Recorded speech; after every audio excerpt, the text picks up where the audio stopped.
L'année scolaire s'achève et l'heure était au bilan ce samedi pour les élus du Conseil municipal des enfants qui s'étaient réunis en assemblée plénière de fin de mandat. 8 mois de labeur qui ont permis aux élus du CME de concrétiser de nombreux projets.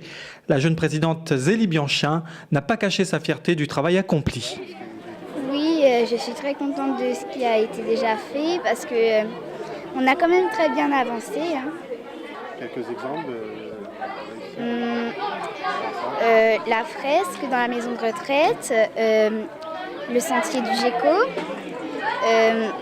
et aussi dans le développement durable pour les poubelles et dans les écoles et aussi pour relever le compteur d'eau dans les écoles. Cette journée a été aussi l'occasion pour les 86 élèves de CM1 et CM2 qui siègent au CME de Saint-Joseph de se rendre sur le terrain. Accompagnés du député maire et de quelques élus, ils ont visité en avant-première la nouvelle école maternelle du Butor qui portera le nom de Madame Carlot. Marie-André Lejoyeux, conseillère municipale déléguée au transport et déplacement, leur a fait un bref portrait de cette habitante du quartier qui a beaucoup œuvré pour l'éducation des jeunes. Je me souviens très bien d'elle parce que j'ai été chez elle à l'école marron, comme on dit. Comme on disait avant, l'école marron, elle faisait l'école maternelle, voire CE1, CE2 jusqu'à CM1 pour les enfants plutôt défavorisés du quartier. Elle habitait plutôt au Butor, mais il y avait des gens de la Cayenne, du Butor, des quais, de tout le quartier qui allaient chez elle pour l'école marron. C'est une très belle récompense aujourd'hui, je pense, pour la famille déjà. Et puis pour tous les gens qui ont connu Madame Carlot de ma génération, c'est-à-dire de la cinquantaine, la quarantaine. À Manapani, les élus ont inauguré le Sentier Découverte, créé pour sensibiliser à la protection du gecko, le lézard endémique du Ticoin charmant. Ce sont eux qui avaient décidé du nombre de panneaux et rédigé les messages de sensibilisation. En mettant en place le CME, la municipalité avait souhaité que ces jeunes citoyens deviennent des acteurs de la vie de la cité et de ses enjeux. C'est avec beaucoup de sérieux qu'ils ont relevé le défi, tout en profitant de cet espace privilégié pour exprimer leur avis, mais aussi leurs rêves.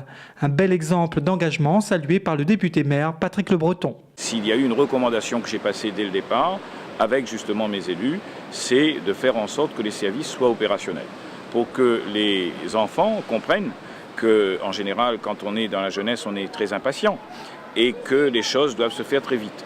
Mais même si on y mettait les moyens, eh bien, il faut quand même du temps. Et avouez par là que si on est parti aussi assez vite, c'est parce que nous, on a un mandat de 6 ans, quelquefois de 7, quand on est élu conseiller municipal, et que ça va beaucoup plus vite. Pour certains, c'est 1 an.